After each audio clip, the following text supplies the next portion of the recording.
switch it on. Yeah, gotta switch it on. But I gotta switch it on. When the lights are low, yeah, go ahead and go.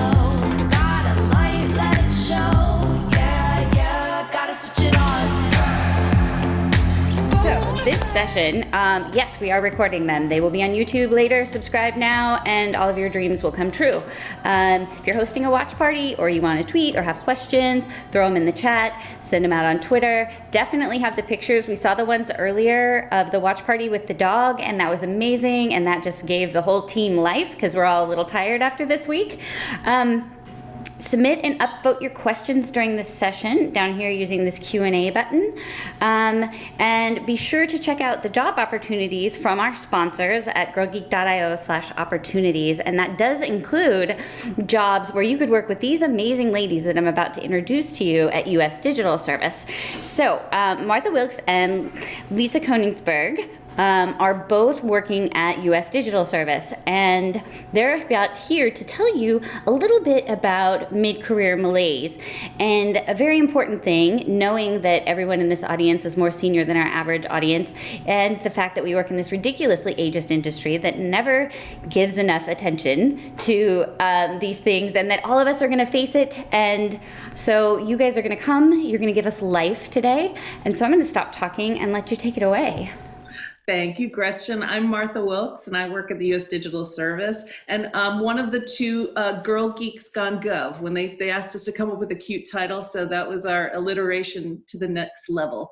We've both found ourselves in the government with no intention. And Lisa, kick us off. What is U.S. Digital Service? What are we doing here? Yes. U.S. Digital Service it is comprised of about 170 technology geeks, and I'll use technology in air quotes, across different expertise: product, engineering, procurement, developers, designers, really smart bureaucracy hackers, which we'll come back to again. And we work with various government agencies to mostly give them permission to try something new. And keeping in mind that the mission to do that is to do the greatest good for the greatest number of people in the greatest need. And we're hiring, by the way, USDS.gov/apply. Check us out. We're going to tell you more about it as we go. I'll tell you a little bit about how I got here. It was 12 years in a nonprofit, 12 years of coming in one day and finding out, thank you very much, but no thank you. And here I'm a mid-career, middle-aged woman who has to go out and fend for herself. It was hard. I had heard about U.S.D.S. from a conference, actually a diversity and inclusion conference that I had gone to several years before, and I pocketed a card and made some LinkedIn connections and kind of put that in the back pocket. Doing what you typically do is, I'll never go and do that. There's no way I'd work for the government. I've heard horror stories about how hard it is to get into the government. And who wants to go from private sector to public sector? I'm here to tell you that I have done it, and it ain't so bad. I don't know, Martha, if you want to say a little bit about your journey. Yeah, mine was a little more fraught. I didn't ever have USDS in mind, and if I did, it never kind of I don't think it ever sinked in. I technically live in North Carolina. We're here in Washington, D.C. right now.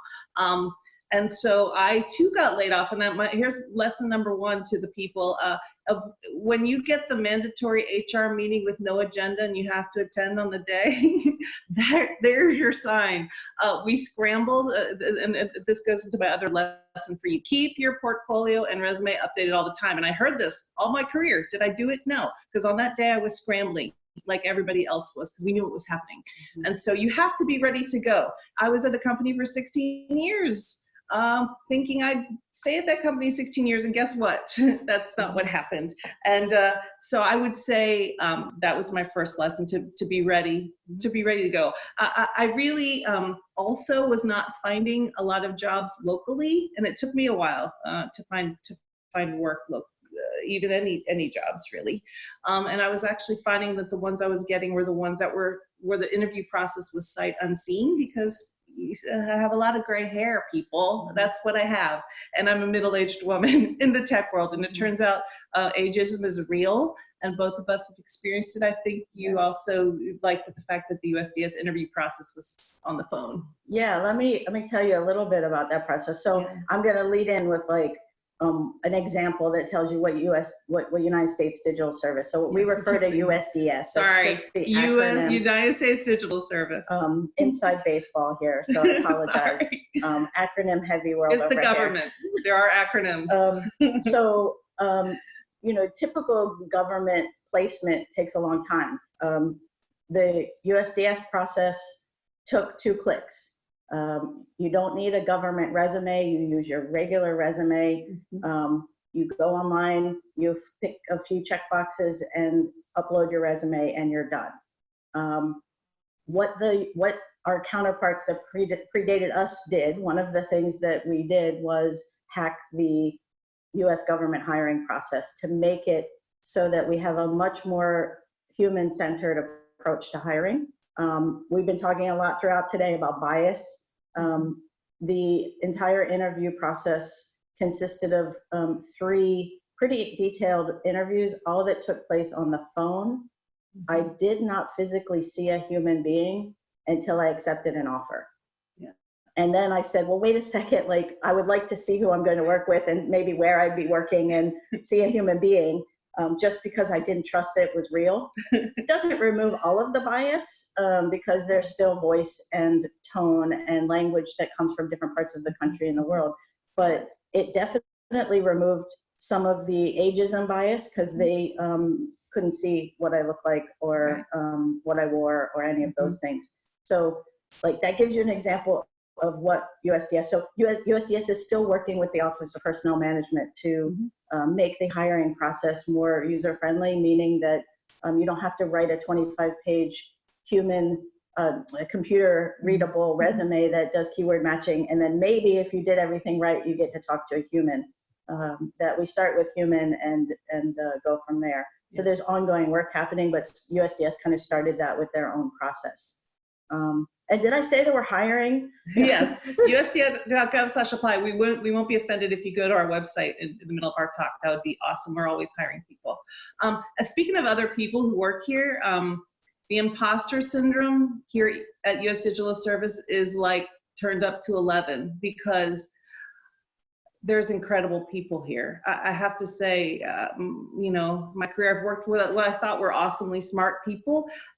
Everybody here is smart and also nice, because that's one of the things that we're looking for at U.S. Digital Services, not only people who can do the work technically, and we all have to be able to do that, but there's a sort of the extra sort of special secret sauce to U.S.D.S, U.S. Digital Service members, that we don't always own the thing. We mostly, what we're doing because of our sort of like reputation is that we don't have all the answers. Our agency partners and the folks who work in the agencies are awesome people, and they just are kind of stuck in the bureaucracy and the red tape maybe of their agency. So we mostly partner with them and elevate them and make sure their excellent ideas come to fruition, and we can sort of, because of where we are located, break through a little bit. But do you feel like that imposter syndrome? Oh gosh. Lisa? So in any given day, I'm sitting in a room full of a combination of agency staff, let's say at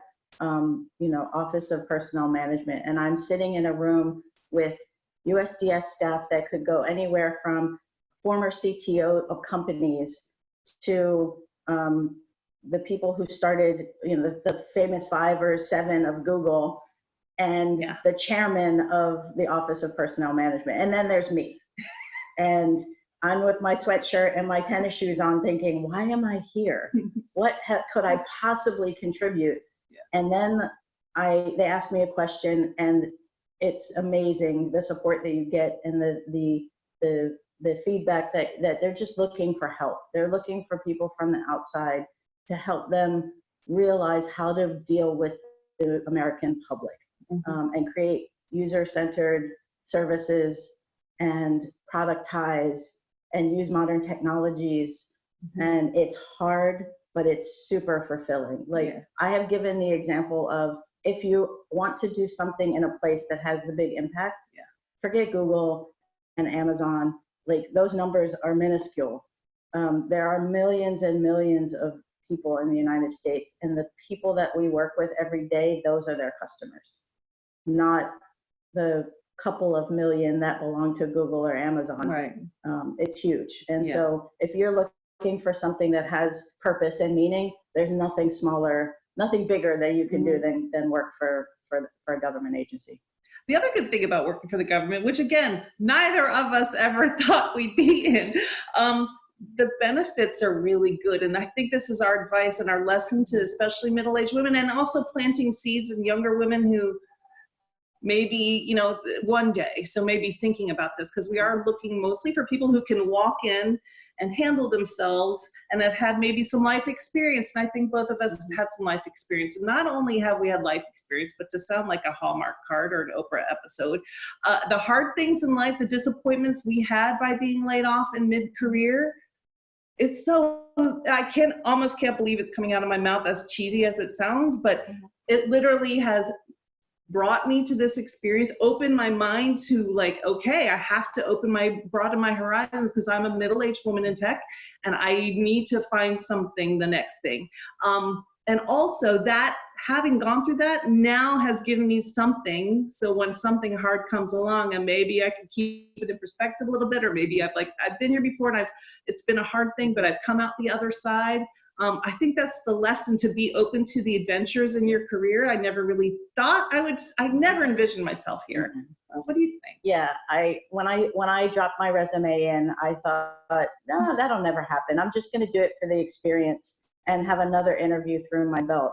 I do want to kind of, again, echo some of that of, like, you know, don't be afraid to stretch yourself. Yeah. Don't be afraid to try something different. I know, you know, the average government employee works in a place for 20 years plus.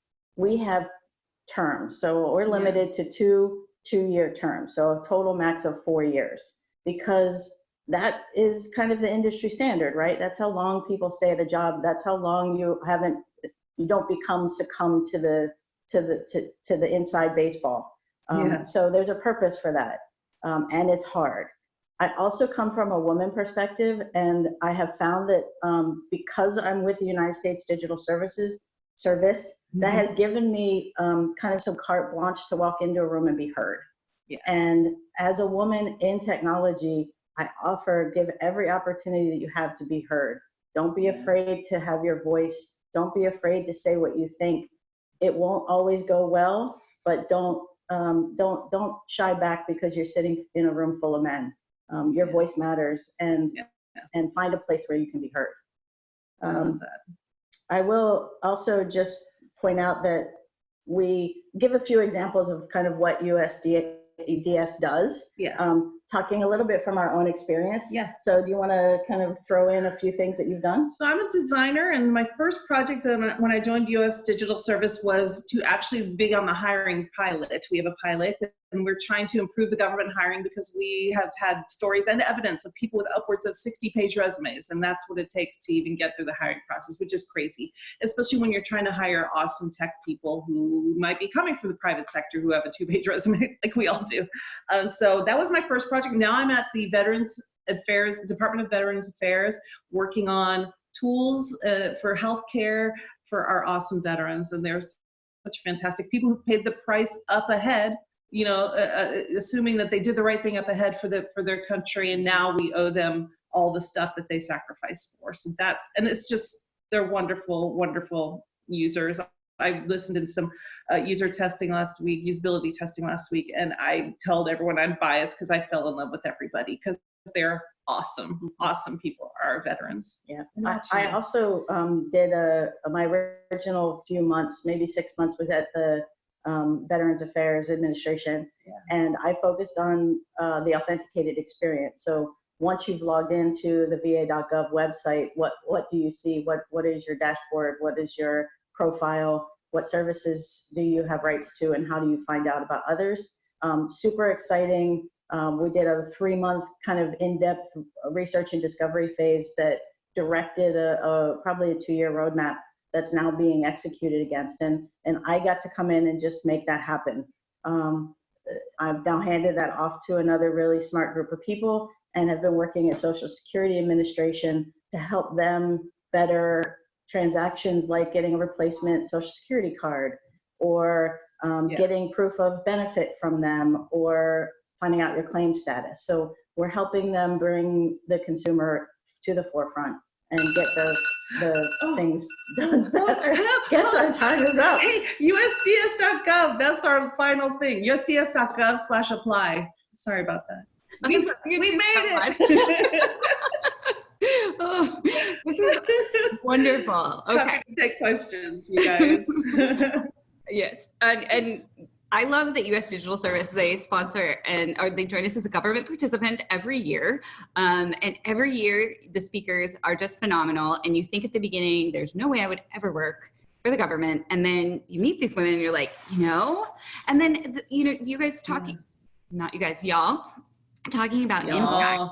I know. We're the Girl Geeks on Gov. So You call it G4. Okay, it's cool. But just the impact of like, you touch everyone, like in the entire United States, like that is scale, and that's amazing. And I think a lot of people for the first time are looking at it going, oh, wow, like this sounds really cool. And I could work with you too. It's daunting. I mean, it's a little scary, truly, when you walk in and you realize that when you've been operating at a different level, maybe especially for me in the private sector.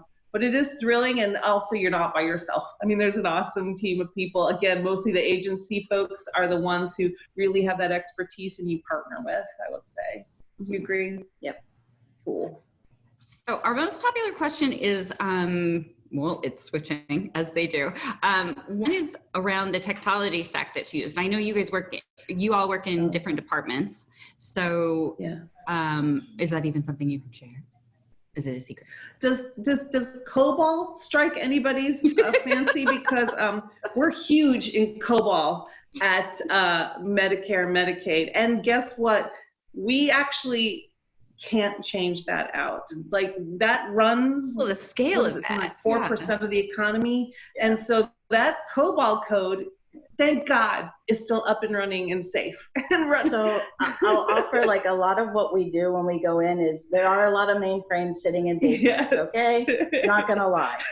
But a lot of what we do is try to figure out how to build API services or microservices on top of that so that we're not hitting the mainframe for every request that we have, as a starting point of trying to then understand the business rules that drive that so that we can then replace it at some day. Yeah. It is not the forever solution, but unfortunately moving from static servers to AWS doesn't work that easy here. So a lot of what we do is try to incrementally get them to do that API transition so they can uncover business logic and then have it written down when they're ready to replace it. Right. You're the but I mean, inside the government. At the VA Veterans Administration, the project we're working on, React, I mean, microservices and like modern stuff. Yeah. There's Go, there's React, there's Ruby. We do have modern services, but they're often layered on top of very legacy systems. Yeah. Okay, there's two questions. I want to try to get them both in, but we're like close on time. So one is, do you need to have a technology or engineering background to apply to U.S. Digital Service? I would say most of our folks do. Mm-hmm. Most of the on the ground work at the agencies is technology based. So we're typically looking at people from the technology industry in design and engineering and product. We do have some front office and some talent parts that don't require that, but knowledge of how to find that is also necessary. But I would say most of it does come from a technology background. Okay. And then the other one, I know it can be confusing. If you guys can get the owl to go back to have you centered too, it's like focused just. Oh, the owl has a mind of its own. I know. Maybe when I start talking. Yeah, Lisa starts talking. It literally just, So the other one is how the terms work. So you come, it's a year or 2 years or 4 years, and then do you stay? Do you go to another department? Like, how does that work? So neither of us have had to deal with that. I'll give you the kind of 30,000 foot view of what I've heard. Everything goes smoothly. Your 2 years hits, and you can easily just roll over into your next 2-year term, or you can choose that this is enough, or you can choose that I'm all in on government and try to get yourself placed in a permanent government position. That's what I want to do right now. You could do your 2 years and then opt into your next 2 years. And usually around year 3, you're starting to look at, and even the leadership at United States Digital Service is starting to talk to you about what is it that you want to do and help you get whatever direction you're going to go. We know that right now there's like a 30-30 split last year of people who went back to the private sector or stayed in some kind of civic tech. Most of the people who stayed in civic tech went to other companies that were doing civic tech work, not necessarily with the government.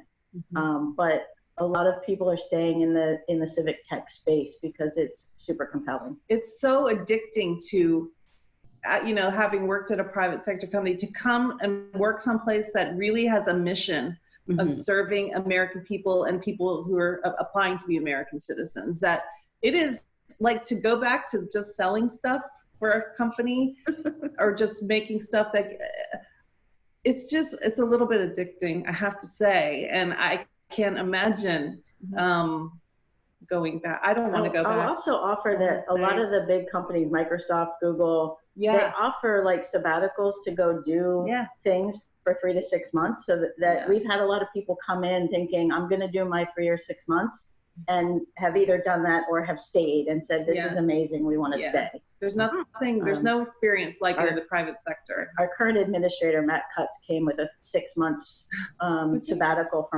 from Google and stayed. So I don't think you guys mentioned, are you hiring? Always. We are hiring. We're always hiring because people are always coming and going, and a lot of people don't even stay up there to the full 2-year term. So people, for various reasons in their careers, are always coming and going, and so we're always hiring. U.S.D.S.gov/apply.